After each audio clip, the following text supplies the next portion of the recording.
So here I just have a clip here just to remind everybody, in addition to what is podcasted, is that for ComputeLink, as you can see right there, remember, if you finish with the chat, remember to sign off to finish the chat, and then the faculty will continue forward the information or edit what is necessary, and then the faculty will sign off.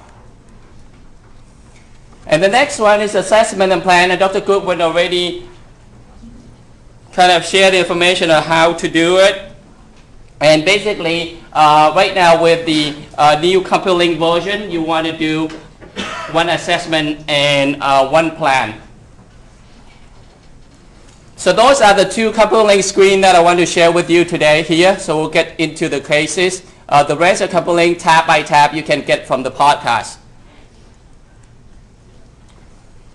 Okay, so we'll start with the refractive error. Here's a 47 years old diabetic eye exam. I think this patient was seen just yesterday while I was doing this presentation, preparing for it.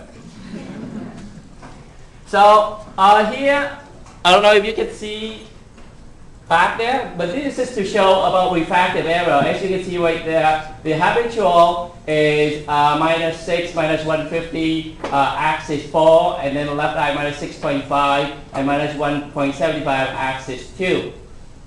And the patient came in, VA would be 20/20 and about 20/25 plus. So it's around like 20/20 in a sense. And as you can see in subjective, what was found was like -8, -1, and axis 2, and -775, -150, axis 2. So as you can see, the difference right there is about a change of what? 1.5 to 2 diopter minus, right? And here, the habitual, when the patient comes in, is about 20/20. So the question to you as an intern is that, okay, which one should I rely on? What is the final prescription should I give to this patient? And the critical poll I want to pass on here is that with refractive error, in a sense, to start with the exam, in terms of refraction, is that you want to start with the habitual. You want to know the power of the habitual glasses so that you can assess, in a sense, your final prescription. Does it make sense? If that much of a change makes sense. And then another thing is that when you know the habitual power on the glasses, then you can compare to the new prescription that you have. So you can trial frame your new prescription and compare to the old prescription and finalize your final prescription. And also you can make sure that the patient appreciates the change. So in this case, I basically suggested the intern to actually, there's a drastic change in the power. So you may want to trial frame him to see what he liked, if he likes the new one or the old one. And what turned out to be is that the patient liked the one. The old one, the habitual. So yes, we do have some information about the new prescription, but we released the old prescription. The patient liked the old one. So here's the next case, while refractive error. So 40 years old female with blurry vision at near. So another thing here, so 40 years old, so he's kind of reaching the presbyopic ages, right? And in terms of the refractive error found, as you can see, the planar -0.5, axis planar -0.5, that is kind of a dry kind of red. And then in terms of the wet red, as you can see there, plus 125, plus 150 on the right, plus 125 on the left, axis 123. So in this case, what does the patient have? Hyperopia? Yes? Latent hyperopia, somebody said. And maybe emerging presbyop, right? So in this case, the patient can come in, complain blurry at near. So what's the decision here? What should you think to address? What would you prescribe? Near, what power near? She's 40 years old. 3/4 diopter, okay. What about +1? Because as I kind of mentioned to intern, usually if you prescribe +1, it's easier for a patient to go out there if they want to get an over-the-counter type of power, because it's harder to find 0.75.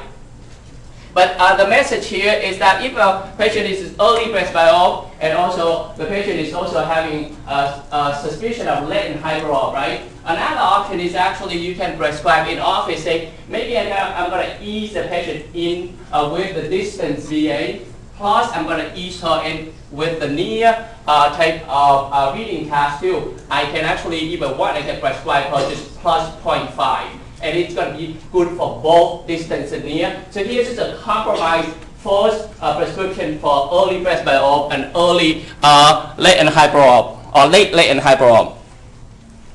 So those are refractive poll to keep in mind. Quickly, another refraction here. So just look at the left side. Right there you have a patient coming in, 6 years old, with 2150 and then 2060. And then the refractive error, -0.5, -4, axis 3, -0.5, -4, axis 167. So what does the patient have? Astigmatism, what is the diagnosis? The VA with the corrected correction is about 20/50 in each eye. What type of amblyopia? Somebody say amblyopia. What type of refractive amblyopia?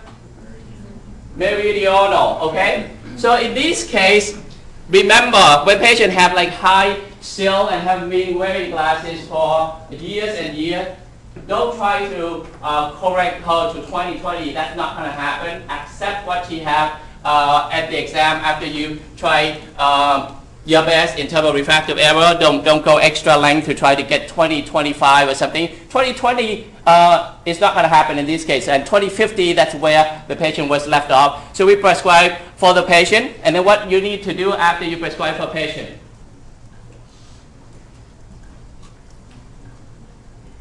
Patient education, right? You need to wear glasses. Say at the beginning, it's going to be blurry, and you need time to adapt to the SIL. Yes? Did you prescribe the full cylinder? Yes, we prescribe the full cylinder, that's correct. So usually young kids, they can adapt to SIL quite easily. Older patient, maybe you need to kind of ease the SIL a little bit, but however, with young patient, you can try to prescribe full SIL and patient education and full-time wear. Another important point to keep in mind is that usually you want to bring patient back about a month or two after they get their prescription, okay? Because this is the first pair of prescription. The reason we bring a patient back is not for another refraction. It's just to see if patient comply with the advice that you give them, and if the patient is actually doing a little bit better in terms of their VA with the glasses. So how do you treat bilateral meridional amblyopia?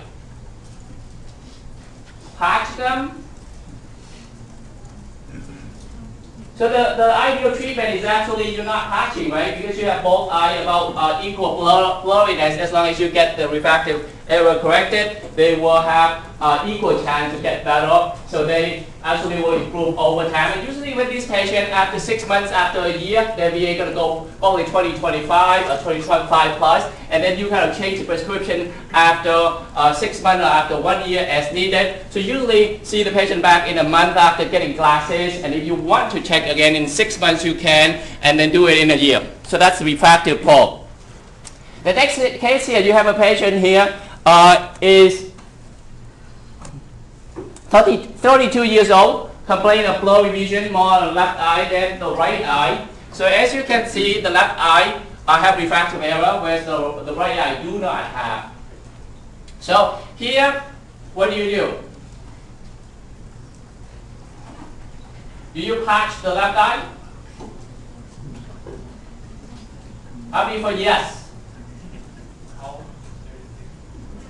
Okay, how many for no? Okay, so basically no, and somebody say because it's 32, right? It's already beyond the neural adaptation type of period in a sense.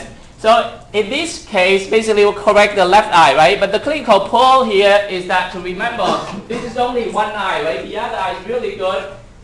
introduce contact lens option because you only one contact lens and that solves the purpose quite well. You give glasses as well, but you tell the patient, yes, you can have contact lens, just one contact lens to correct in this case. And we correct the patient with contact lens as you can see, and the VAs go down to 20-25 plus. So it's doable. Remember for this case, for this type of patient, also when you prescribe glasses, you want to do polycarbonate. Why? For protection, because you only have one good eye in the sense the other eye is a little bit compromised. What's the critical period then, or when do you make the decision not to try to improve the amblyopia? So actually that's a question probably Dr. London or Dr. Kuda can answer quite well because the one of the ATS study actually right now the earlier acceptance say okay maybe age 7. Now it's actually go to teens. So there's some adaptability in the neuron that can actually work with patching. Moving on to ocular surface. Yes. How that last 32-year-old patient, how badly would she not like her glasses at all if you did glasses or? No, the patient actually like glasses too. And then you will give contact lens as option. And usually what I do is that you give glasses first. You tell the patient glasses is more of a permanent solution. Contact lens is for temporary, for special occasion. Wouldn't she get a lot of retinal size image, or not with that prescription? Would it not matter that much? That is actually a good concern clinical thing to keep in mind. First of all, you got to give to patient and tell patient to just give some time to adapt to the situation. And if there's a complaint, then patient may come back and you may need to slowly kind of cut the seal and see what happened. But in this case, that can bring back the idea of contact lens to minimize the anisal cornea. Dr. Wang? Yes. A question on the 6-year-old. Okay. Lateral amblyopia. Yes. If one eye would start to get better much faster than the other eye, would you consider patching the good eye? Okay, the question is if like suppose you have a bilateral amblyopia and then one eye is actually getting better faster than the other eye. Yes, I mean after 6 months if you feel like the other eye is lagging behind, then you may want to consider patching the good eye, let the worse eye to catch up. But usually with bilateral amblyopia, that's not likely to happen. Okay. So the message is coming back again, glasses first, and then after 3 to 6 months, and you can consider starting patching if you want. So this lady here is just complaining of blurred vision and mild irritation, and what's this? This could be one of the most advanced pterygium that you may see in clinic. So the message here, I mean, it's very advanced pterygium here, and also in the lens, what do you see? Yeah, I mean the cataract going on even without dilation, you start to see the changes in color of the nucleus. So this patient needs to be referred for cataract surgery, and probably you need to refer for pterygium surgery, right? Maybe pterygium surgery is more important for us than cataract surgery. So I have another picture.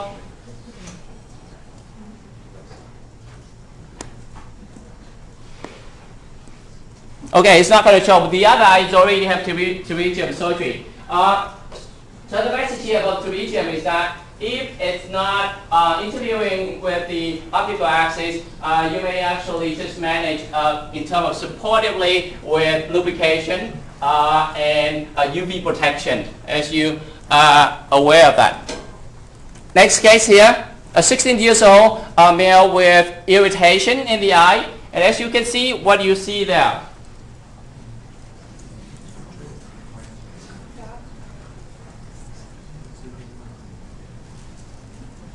You see kind of some trace of opacity, right?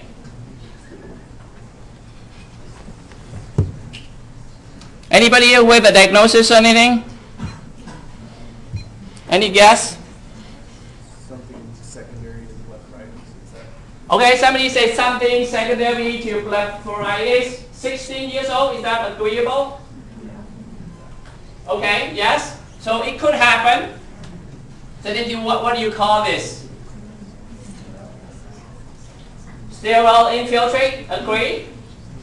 Yes? Okay. So how do you manage this patient?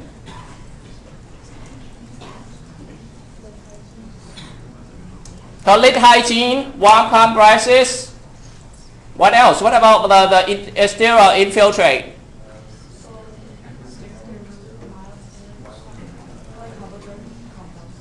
Combo drug, steroid, mild steroid. Yeah, either way, I mean, I think combo is probably a better idea because in this case, you kind of feel like there may be some blepharitis, some bacterial type toxin going on. So yeah, Topodex would be the holy water to use.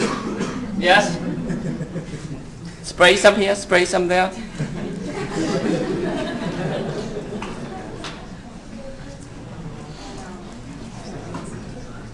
Okay, have you seen this? Yes? Okay. No need for the introduction, right? You know how much it costs? So at the time when I was looking into it, it was like $1,700 for the procedure, and it takes about 12 minutes. How much for the equipment? Okay, probably you need to have more of a group practice, and then you collaborate. Right now, I think it may run in $100,000.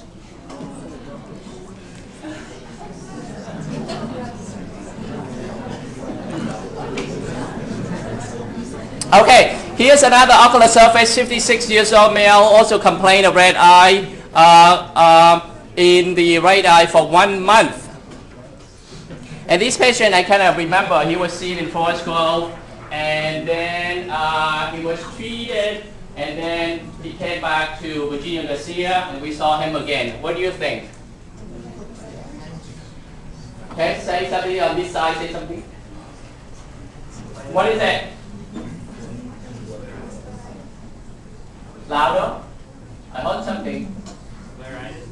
Scleritis? Episcleritis? Anything else to add? Is it inflamed pinguicula? Inflamed pinguicula? Anything else? Louder? Fectennial? Okay. Anything else? Conjunctivitis? It's a safe bet. Okay, so yes, I mean, most of you are right. I mean, it could be like scleritis, episcleritis. So how do you differentiate between episcleritis and scleritis? Phenylephrine, that's very good. Somebody say fectennial. What's fectennial? Pardon me? Okay, so it's a little bump so fectennial, what does it look like? Does it look this big, this red? Probably not. Fectennial tend to be kind of smaller, more of an infiltrate kind of collection of white cell, and it's around close to the limbus and also sometimes on the cornea too. So here it's that, yeah, look like kind of episcleritis, but then however, there's actually more concerning type of thought in my mind too, because usually nodular scleritis, things like that, it wouldn't be having so much, in a sense, a fleshy type of feeling, and then as you can see, there's some elevation to it, and then you have actually a lot of blood supply to it. So still, I mean, at first you have as part of your differential diagnosis, and you just treat the patient with what? If it's scleritis or episcleritis. Steroid, right? What type of steroid? Mild, moderate, strong? Okay, a strong steroid like what? Say it again? Durezol, okay, Durezol would be a very strong steroid in a sense. It's relatively potent compared even to Brett Forte. So Brett Forte would be one of the ways to go. The reason we didn't go with Durezol is much more expensive compared to Brett Forte. And Brett Forte probably will do the job. But then the problem with this patient is that he doesn't like to take any medication, or he doesn't like to take any drug. So that's why when he came to Portugal about a month ago, he was also given some steroid, but he didn't take it. And now he came back and he's getting worse. So we kind of educate him, and we say that it needs to be treated, otherwise it's going to get even worse in a sense. So we gave him Brett Forte. But then we want to also monitor the situation too, because if it's not just scleritis, even scleritis, if it doesn't go away with Bradford, we may need to send him to who?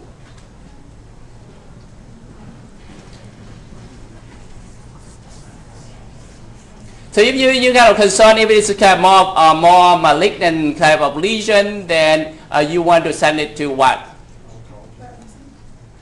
Yeah, send to oncology for biopsy. But in this case, probably you can send to an oculoplastic person that can look at it, can biopsy, and then test what it is. The concern I have in my head is, could this be a lymphoma, or could it be some type of neoplasia of the conch? So the patient was put on Bradford, and he was asking whether if we want to use, instead of like the drop, can we use like systemic type of prednisone? And the answer would be yes or no. Why not?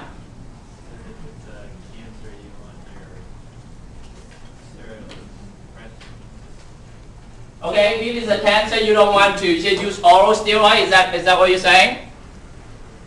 Is that the answer? Yes, that's the concern. So yeah, I mean, that is a legitimate concern. I mean, in this case, I think for me, I would probably, if the patient is not taking the Bradford, I may actually give kind of a low dose, maybe 40 milligram of prednisone, and then check the patient back in a few days, see how he's doing. That's one option to go. But then we kind of told him that probably the topical drop is better at the moment, since it doesn't need to have kind of a systemic kind of steroid use. We'll just locally we'll try to calm down the inflammation.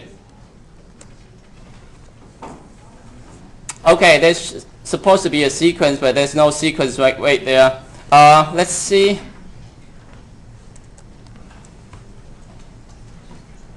Basically, there's a very red eye, and then as you can see, there's actually injection inferior in the palpebral conch, and then you actually have also injection. The other slide show more of in the superior as well. So bottom line, I want to just cut this short and we're moving on. In this case, we actually suspect that the patient may be having also some kind of ocular orbital pseudotumor, but it's orbital pseudotumor. So it's not a real tumor, right? Pseudotumor is because it's not a real tumor, and it basically causes swelling of the lining or tissue around the globe, and it causes a lot of inflammation. And in this case, usually in this case, a patient will need to be treated with topical steroid, strong one, or with oral steroid. And we did actually put this patient on oral steroid after a week. When the patient came back, it still looks similarly. So we have to refer the patient out to see the oculoplastic surgeon. And similarly, in this case, a suspicion of it could be have ocular lymphoma or something going on. Move on to the cornea. What's that?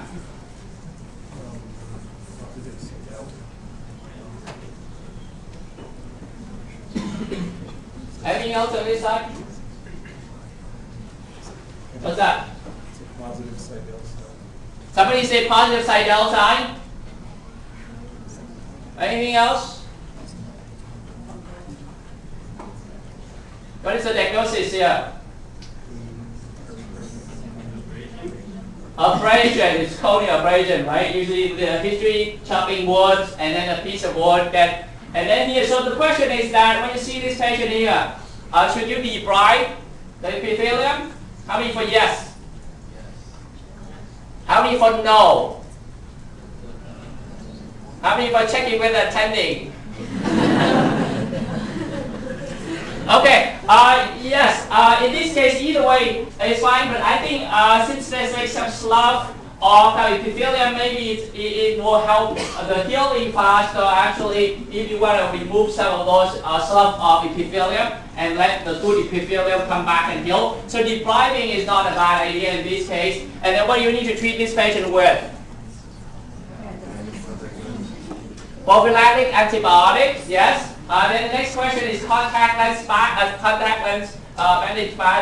bandage contact lens or not? Why not? Say it again. Louder. Vegetative, okay, that's a good concern. So that's why you don't want to put contact lens on, okay? Remember that because it's a wood type of injury. So no contact lens. I think, what about psychoplegic? Yes or no? How many for yes? Okay, how many for no? Okay, you both are right.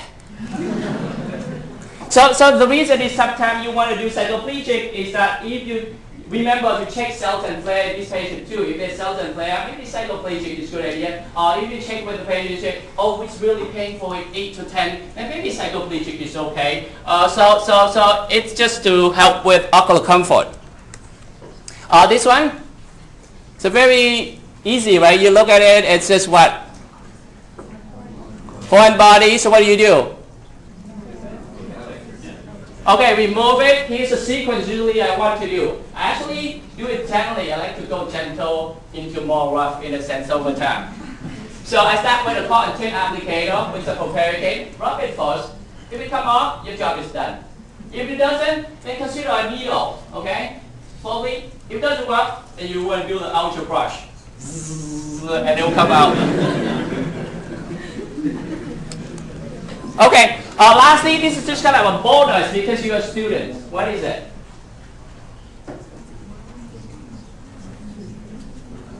Any guess? Somebody say SPK, that's correct, but SPK from what?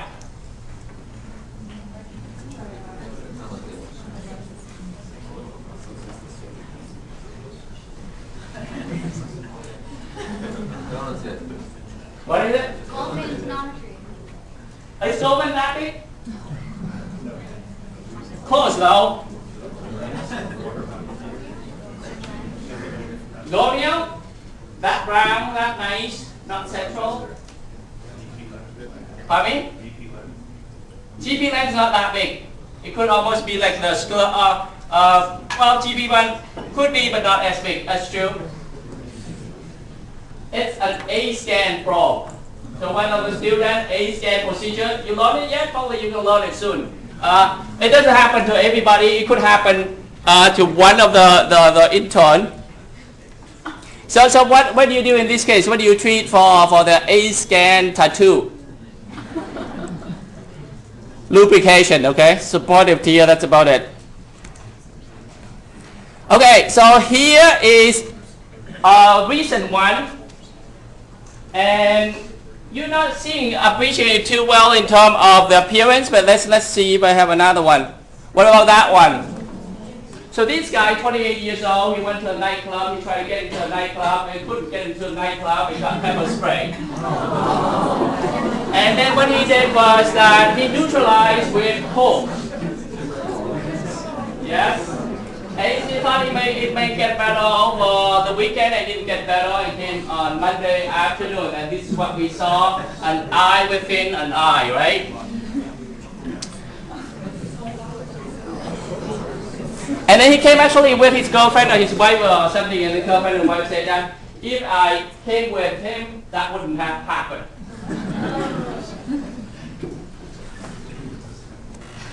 Okay, so we treat him. Surprisingly, 2 days later, look at what happened. So when you're young, the epithelium is actually dividing quite well. It heals pretty quickly, so don't hesitate sometime to manage yourself. I mean, if you feel comfortable, I mean, in this case, it's a big operation. So what we did was that we did with what? Prophylactic antibiotic, in a sense. And we did bandage contact lens. But first of all, before going to the procedure, you want to wash the eye. You want to make sure that the eye is neutral. Okay? So we did wash patient, even though probably we neutralized over the weekend. And we wash the eye, we neutralize the eye, and we take the pH. And then the decision was to treat or not to treat, to refer or not to refer, because it's a big operation central to the cornea. on top of the optical axis. So we decided to treat with monitor closely. We treat with Topodex actually. So here's the question, why Topodex, not just like Vegamox or something?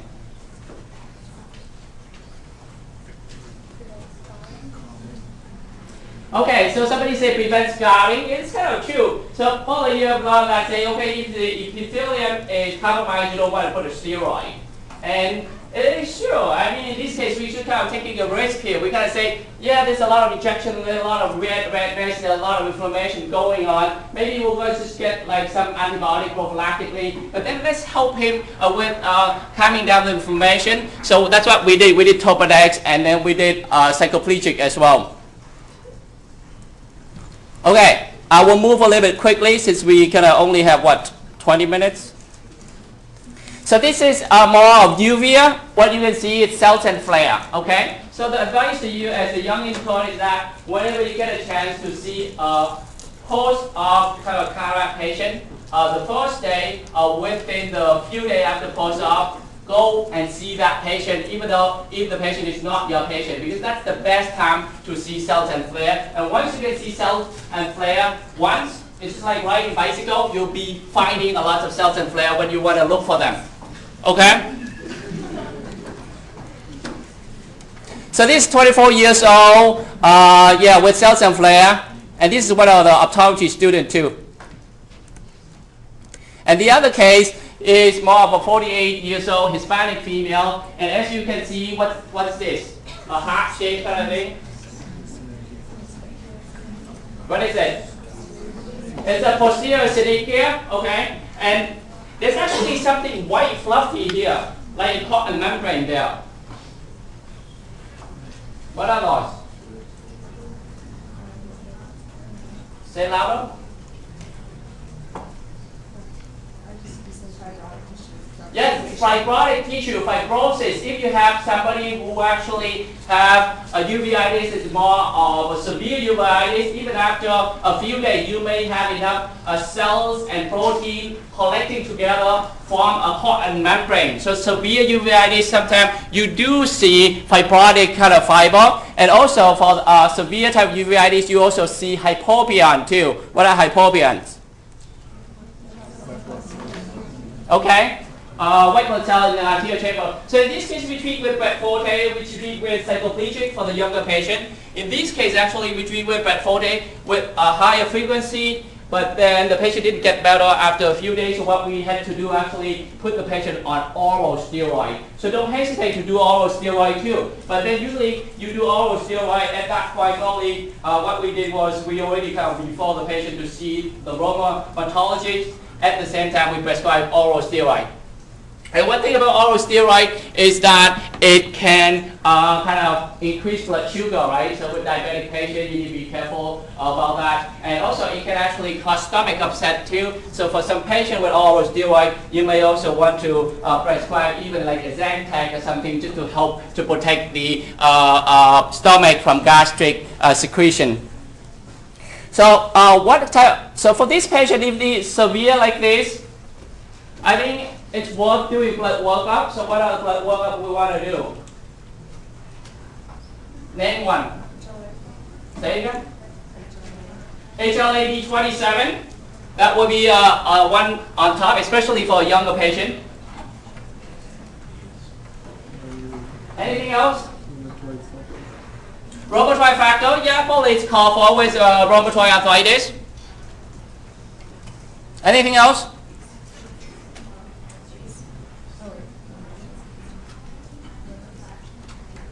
So usually you want to do CBC differential too, just for the complete blood kind of thing. So HLA-B27 is in there. Rheumatoid factor, if you want it, it could be there. And usually also for the baseline, probably so those kind of TB tests. Okay, you can do also for like syphilis test for Lyme titer type of situation as well. So we treat her, both patients actually become HLA-B27 kind of positive. And for uveitis patient is actually the poor one to give an intern. Usually what you ask in terms of history is that you want to ask about joint pains. So that would be arthritis, right? and back pain. That would be kind of ankylosing spondylitis. Okay, ankylosing spondylitis, and then also bowel movement too. I mean, if you have Crohn's or ulcerative colitis, there's some association with HLA-B27. Can see, can dance with me. That's Vito kind of thing. Okay.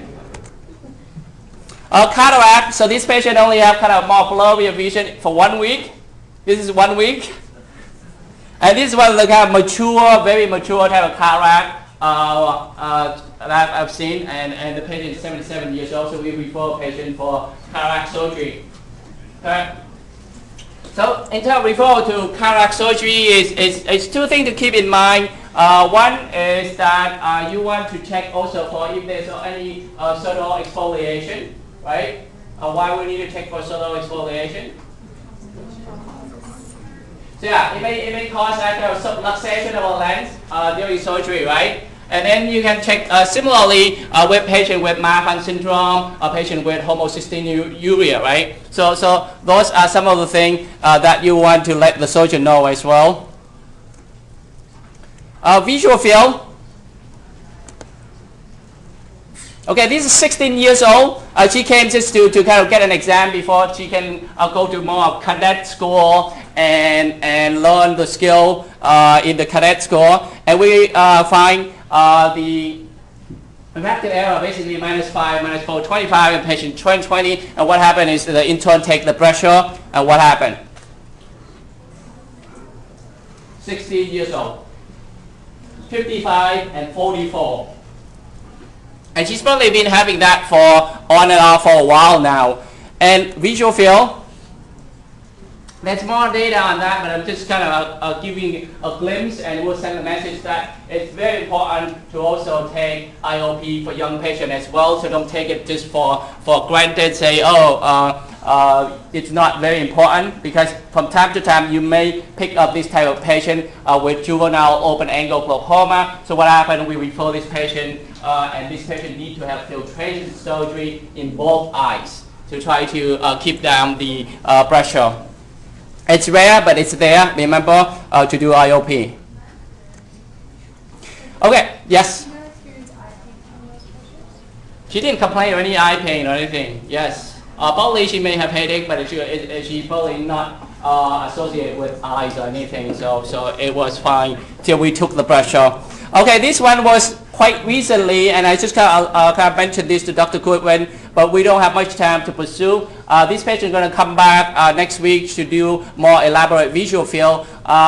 I was trying to look for visual field yesterday, but it was not scanned in. But the picture looked good, everything looked good, VA looked good. But then she has a consistent kind of visual field defect, almost similar like this, and it's repeatable too. So we were clueless of what's going on, say why the visual field defect. We'll pursue this patient next week and we'll see what's going on.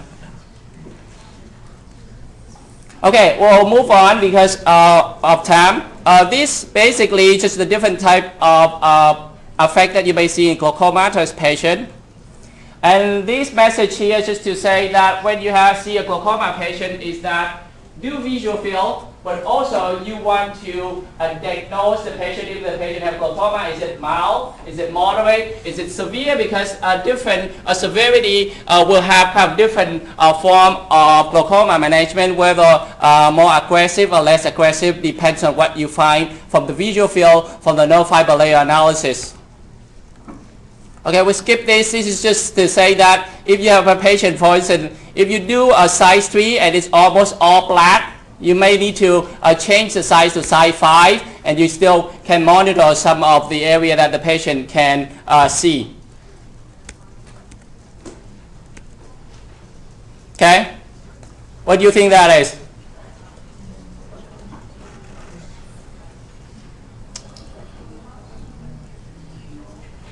So this patient has glaucoma, basically very glaucomatous kind of nerve. And usually with glaucoma, so this is the flow chart that you will see if the patient have a series of IOP over a year. And you need to click on the flow chart, that's what you can see the tracing. And with glaucoma management, you want to have a target pressure. And then you will monitor whether the patient responding to a medication meet the target pressure. If the patient doesn't meet the target pressure, you need to do something, change the prescription or increase the prescription or refer patient for surgical management. Okay, let's go right now. Let's do both of them together. Similar type of situation. So this patient here, both of them actually complain just of blurry vision, floaters in the eye. And this is what we see. The left side is a 51 years old Caucasian male. And as you can see, some white spot right there. And then some area of white spot with red spot around it. So what are those called? Rot spot. Somebody say rot spot. So when you hear about rot spot, you need to think about more of a blood type of problem. Is it blood cell? Is it anemia? Is it sickle cell kind of thing? So it has to do with blood disorder. So in this case, the example is chronic myelogenous leukemia, and this case is more acute. So it's acute ALL, lymphoblastic leukemia. So this is more of a severe case. This is more of a chronic case. So both of the patients basically have kind of blood cancer, but then they may present to your office as an initial symptom of just blurry vision and floaters.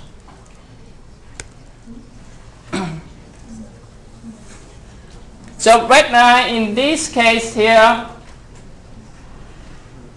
what do you see? Do you appreciate any swelling of the macula? So there's actually, there's an area of swelling central of the macula there. Patient have distortion, blurry vision. So what's an example of? What do you know? Somebody say? Central serous?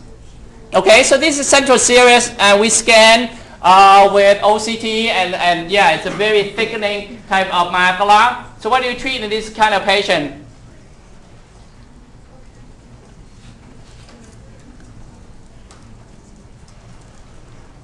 If you want to manage this patient or you want to refer this patient out.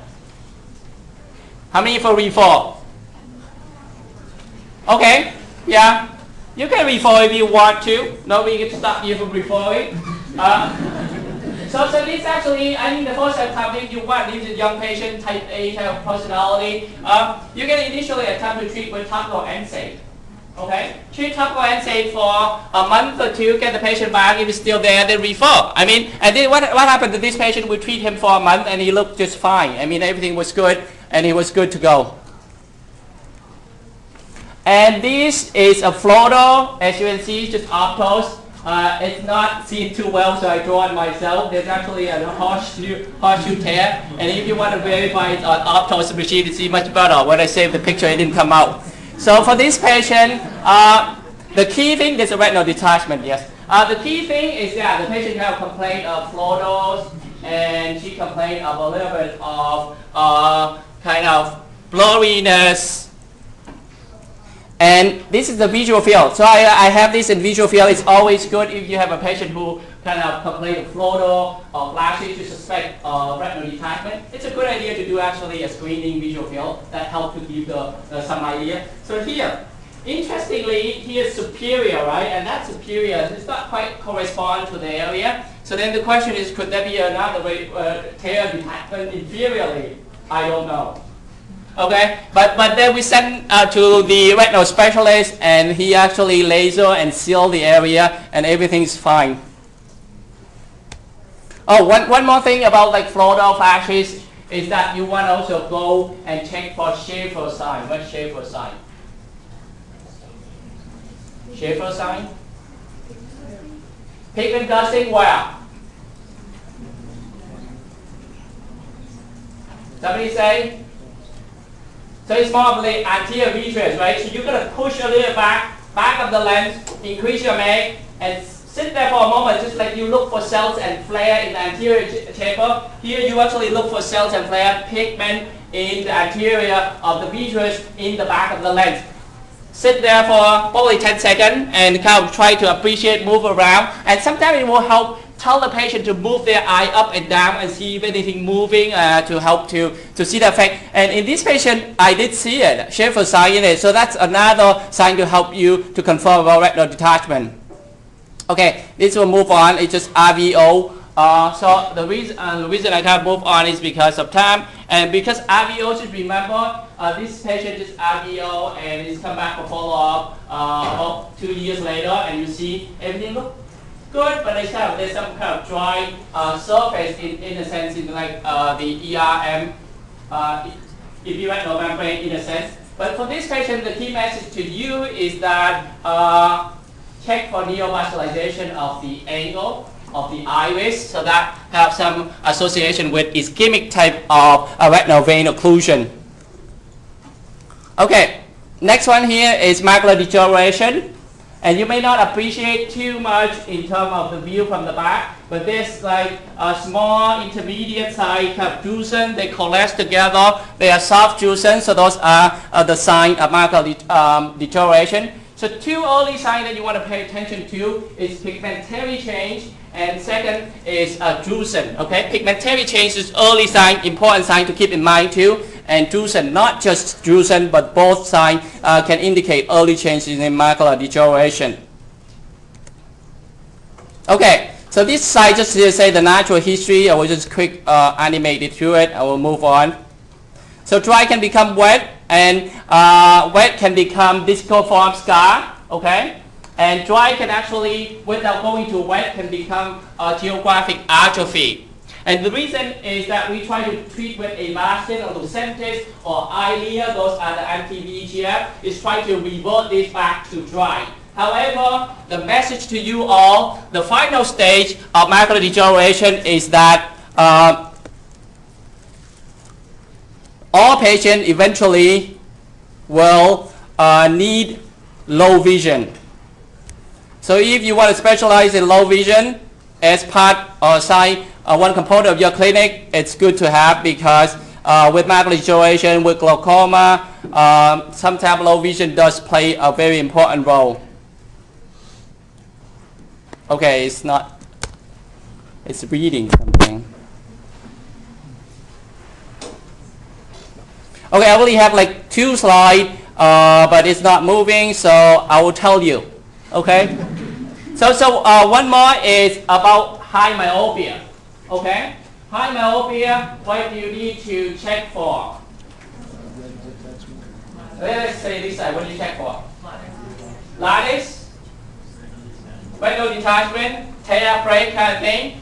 And usually with high myopia, usually if a patient around more than around -4 to up, I think it's worth doing a dilation every year.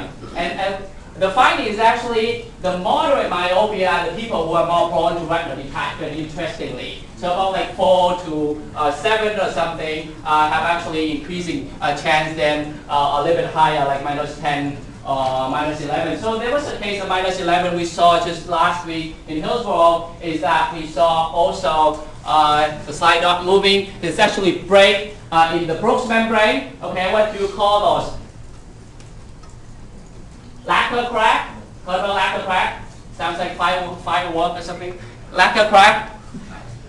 Okay, so if you see lacquer crack, you need to pay attention because it has a break in the Brooks membrane, which means that the choroidal membrane can crawl into the sensory retina, and you have a CNVM in a sense. So it's almost like kind of a wet macular degeneration right there. Usually macular degeneration, wet macular degeneration, because there's a compromise in Brooks, the vessel crawl into sensory retina, you get wet AMD, and that could happen in pathological degenerative type of myopia too. So keep that in mind. It could happen. So for that type of patient, I see Brooks membrane patient education would be send the patient home with AXA grid for monitoring if any distortion, and help with that. I think the last slide, since it's not showing, the last one is actually another patient we saw. Another last one we saw is that, okay, this patient has been on all type of recreational drug almost. If it can burn, she smokes it. So she said that I'm on marijuana, I'm on like different things, and then we were doing eye exam, and what we found was we found like trophy. Okay, trophy is not too concerning, right? But then we actually found like a huge side cover the whole front of macular area of choroidal nevus. And it looked kind of a little bit yellowish. It's not showing, but I will show you later on Moodle or something. So the concern is not the trophy, but the concern is choroidal nevus. We'll bring her back next week and we'll check on that. And then yesterday, another patient came with diabetic type of treatment, and we found out that he has a pothole spot, blame him, change in the arterial vessel, AV nicking. What do you think? Blame him, pothole spot, changes in the AV ratio, AV nicking. Blood pressure is 170 over 90. So yes, there is actually more of stage 3, stage 4 kind of hypertensive retinopathy. So even with medication. So it does happen in clinic in terms of ocular disease. Work with your classmate, work with your attending, and learn from it. And another thing, final thing that I want to send to you all, it's always a good idea to actually have a patient log, a patient encounter log, so that way you can reflect back on what you see, so you have another chance to encounter the patient in a sense. So I actually make my intern to do that. They need to do a kind of patient log encounter, and we'll check them from time to time. How are we doing, Tam? We good?